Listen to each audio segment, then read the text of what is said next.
தொடங்கியது. டார்வின் கோட்பாடுன்னு சொல்றாங்க, உயிரியல் கோட்பாடு. மனிதர்கள் இப்படி தோன்றுறாங்க, எப்படி வாழ்ந்து மடிகிறாங்க. கிட்டத்தட்ட லட்சக்கணக்கான ஆண்டுகள் ஆகிறது மனிதன் தோன்றி வளர்ந்து. இவர்கள் எப்படி இன்னைக்கு வந்து கார் போயிட்டு இருக்கு, பேருந்து போயிட்டு இருக்கு, அரை ட்ரவுசர் போட்டிருந்த காவல்துறை சேர்ந்தவங்க அன்னைக்கு முழு பேண்ட், முழு சொக்கா, தொப்பி, இம்மாதிரி தொப்பி வச்சுருந்தோம். இன்னைக்கு சின்ன தொப்பி இதை ஒதுக்கி விட்டு சரியானதை நோக்கி முன்னேறுகின்ற ஒரு தத்துவத்தை அடிப்படையாக கொண்டதுதான் கம்யூனிசம். பொது உடைமை, தனி உடைமையை ஒழித்து பொது உடைமையை கொண்டு வர வேண்டும். அதுதான் உலகத்தில் இருக்கின்ற அத்தனை மக்களுக்கும் நலன் நலன் பயக்கக்கூடியது என்று அறிவார்ந்த விஷயங்களை உணர்ந்து கொண்ட பொது உடைமை இயக்கம் இதை முன்னெடுக்கிறது. கடவுளெல்லாம் உலகம் பட்டியான்னு சொல்றத படித்திருக்கிற மாணவர்கள் ஏத்துக்கல. மந்திரத்துக்கு தான் கடவுள் கட்டுப்பட்டாருன்னா அப்போ மற்ற மொழிகள் சமஸ்கிருதம்னா சமஸ்கிருதம் தான் கடவுள்கிட்ட பேச முடியும். அந்த சமஸ்கிருதம் கடவுளை கட்டுப்படுத்தும். சமஸ்கிருதம் எனக்கு மட்டும்தான் தெரியும், பாப்பானாகி எனக்கு மட்டும்தான் தெரியும். ஆனால் நான் மேலான தெய்வம் சொல்லுகிறான். உலகம் தோன்றியதுக்கு கடவுள் தான் காரணம் என்றான். அந்த கடவுளே நான் தானே கட்டுப்படுத்தி வச்சிருக்கேன்னு சொல்றான். இது எப்படி சமூக படிக்கிற மாணவர்களுக்கு புரிய முடியும்? இந்த மாணவர்கள் இதை ஆழமாக புரிந்து கொள்ள வேண்டும். மழை வருவதற்கு காரணம் என்னென்ன? காவி கட்டிற சாமியார் கூட தெரியும். மேகம் திரண்டு மழை பொழியும். எல்லாரும் இல்ல, எல்லாரும் காவி கட்டிக்கிறாங்க, நல்லதுக்குதான். துறவரம் பூண்டுறாங்க. துறவரம் பூண்டு ஏன்னா காவி தான் இன்னைக்கு பிஜேபியினுடைய அடையாளம். பிஜேபியினுடைய அடையாளம் என்பது காவியை கட்டிக்கிறவங்க பூரா என்னது இந்த கொள்கையை ஏற்றுக்கிட்டு போறாங்கன்னு அர்த்தம். ஆனா உலகத்துல அவர்கள் படிக்கும் போது வருண பகவான் தான் மழையை பொழிய வைக்கிறாரு. அப்படி இல்ல, வருண பகவான் மழையை பொழிய வைக்கல. மேகம் திரளுது,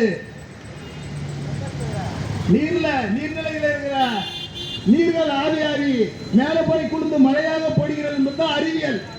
இந்த அறிவியலுக்கான மாபெரும் எதிரி தான் இன்னைக்கு பாரதிய ஜனதா கட்சி, RSS, பிஜேபி, பார்ப்பனர்கள்.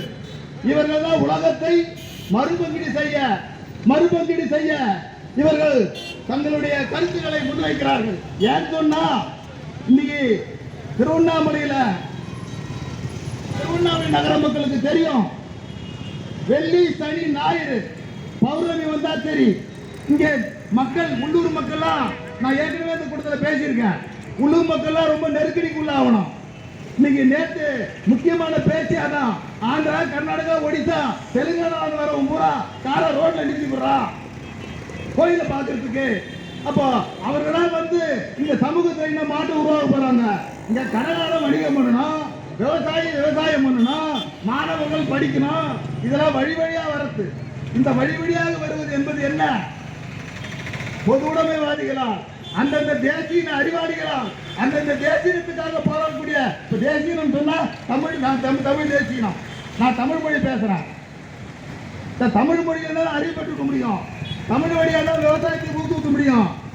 என்ன நெல் போடுறா, என்ன நெல் போட்டுக்கிறியா, மலாட்டை போட்டுக்கிறியா அப்படின்னு தமிழ் தான் உரையாட முடியும். அதுக்கு எப்படிப்பட்ட மருந்து போடணும்னு சொல்லிட்டு தமிழ் தான் உரையாட முடியும். அப்ப தமிழ் உலக நாடுகள் அனைத்தும் சொந்த தாய்மொழிகளால் தான் அது அறிவியல் வளர்ச்சி பெற்று உலகத்தில் முன்னேறி. ஜப்பான் பெரிய வளர்ச்சி, சீனா பெரிய வளர்ச்சி, எல்லா நாடுகளுமே அந்தந்த தாய்மொழியில் தான் வளர்ந்து போயிருக்கு. ஆனா இவன் என்ன சொல்றா, இன்று நாங்கள் போராடி கொண்டிருக்கிறோமே 3 குற்றவியல் சட்டங்களை திரும்ப பெறுன்னு சொல்லிட்டு 3 குற்றவியல் சட்டங்கள்ல முதல் சட்டம் திருட்டுத்தனமாக ஒரு 10,000 பேர் 15,000 பேர் கூட நீங்க இந்தியா முழுக்க பேசாத அந்த சமஸ்கிருத மொழியை 3 சட்டங்களுக்கு தலைப்புல அவ சமஸ்கிருதத்தில் எழுதலாம். ஏற்கனவே கடந்த சில ஆண்டுகளுக்கு முன்னால் மாணவர்கள் தெரியும், ஆசிரியர் தினம் என்று சொல்வதை குரு உற்சவ் அப்படின்னு மாற்றான். அருமையான சொல்லு. என் மொழியில ஆசிரியருக்கு ராதாகிருஷ்ணன் ஜனாதிபதி ராதாகிருஷ்ணன் நம்பூர்காரு வேலூர் பக்கத்துல இருந்தவர் தான். அவரு அந்த அளவுக்கு போனதால அவருடைய புகழை கொண்டாடுறதுக்காக ஆசிரியர்களாக சமூகத்தில் அறிவு போதிக்கிறவங்க.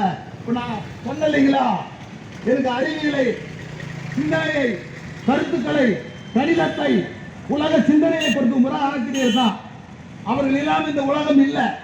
அப்படிப்பட்ட ஆசிரியரை ஆசிரியர் சொன்ன அதை குரு உற்சவர் மாத்திரம். இப்ப ஏன் இதை மாத்திரம்? அவனுக்கு ஒரு கொள்கை இருக்குது. கடந்த 3000 ஆண்டுகளாக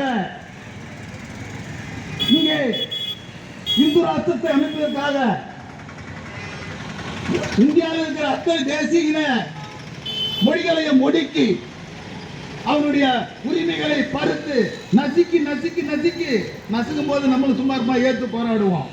தமிழ் மொழிக்கு 3000 ஆண்டுகளாக திருவள்ளுவர் காலத்திலிருந்து தொல்காப்பியர் காலத்திலிருந்து அதை போராடி தான் வேலையே. அதனுடைய வழித்தோன்றல் தான் நாங்க. அதனால நீ உன் மொழியில, சமஸ்கிருத மொழியில 10,000 பேர் கூட பேசாத மொழியில, என் தமிழ் மொழியை நீசபாத்துன்னு சொல்ற மொழியில நீ அதை திருத்தரன்னு சொன்னா நான் இப்படி பார்த்து கொண்டிருப்பது. அப்போ நீ சொன்ன அந்த இந்து ராஷ்டிரம் என்ற அமைப்பிற்கான ஒரு வேலையை தீவிரமாக இயக்க சொன்னாங்க. மைனாரிட்டி கவர்மெண்ட் சொல்லிட்டு, மைனாரிட்டி கவர்மெண்ட் சொன்னா ஏற்கனவே அவன் 300 சொச்சம் எம்பியை ஜெயிச்சு பெரும்பான்மை பலத்தோடு அவன் ஒரு சட்ட வடிவை கொண்டு அதை பூரா நடைமுறைப்படுத்துறான். இன்னைக்கு இல்ல, ஏற்கனவே இது மாதிரி கொண்டு வரணும்னு சொல்லிட்டு தீர்மானம் அவன்கிட்ட இருக்குது.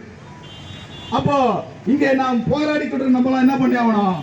இன்னைக்கு நான் தமிழ்நாட்டை சேர்ந்தவன். தமிழ்நாட்டில் என் மொழி ஒடுக்கப்படுது, என் மொழி சமஸ்கிருதத்தால் அழிக்கப்படுகிறது அப்படின்னா நான் ஏற்று போராடுறேன்னு சொன்னான். அப்போ என்னுடைய உரிமை என்ன ஆயிடுச்சு? ஏன்னா இந்த மொழி உரிமைக்காக போராடிய லட்சம் மக்களுடைய குருதி, ரத்தம் எல்லாம் இன்னைக்கு வேஸ்ட் ஆகும். எதுக்காக போறோம்னா என் நாட்டில் என் மொழியில தான் நான் பட்டு அறிவாளியா மாறுவேன்னு சொல்றவங்க நிலைமைகள் மாறி போய் நீ சமஸ்கிருதத்தை பற்றி எதுல குற்றவியல் சட்டங்கள்ல. அப்போ இன்னைக்கு என்னுடைய மொழி உரிமையை பறிக்கிறான், சமஸ்கிருதத்தை திணிக்கிறான். முதல்ல தலைப்புல போட வேண்டியது, அப்புறம் உள்ள 3 குற்றவியல் சட்டங்கள்ல சில திருத்தங்களை கொண்டு வரான். அது ஏற்கனவே ஆங்கிலத்தில் இருக்கிற அது ஆங்கிலத்தில் தான் நீடிக்கணும்னு சொல்லிட்டு சட்டமே இருக்கு. அந்த சட்டங்களை இன்று என்ன பண்றான்? முதலாக சமஸ்கிருத மொழியை திணித்து என்னுடைய மொழி உரிமையை மறுக்கிறான்.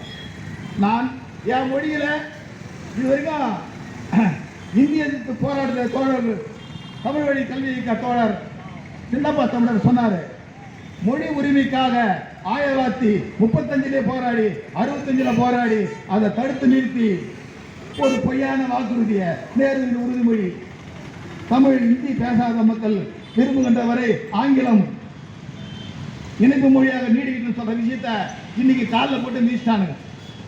அப்போ என்னுடைய நிலை, எங்க புரட்சிகர்கள் என்ன சொல்லுது?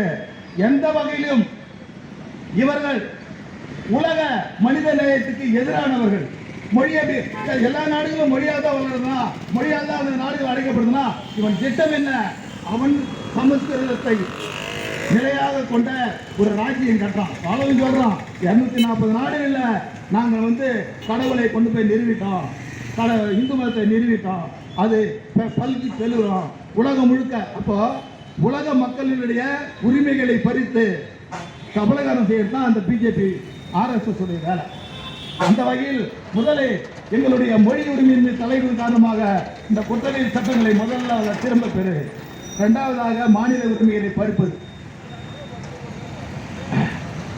இந்த நாடு இந்திய அரசியல் சட்டத்தில் இறையாண்மைன்னு ஒன்று இருக்குது. எல்லாரும் ஒன்று கூடி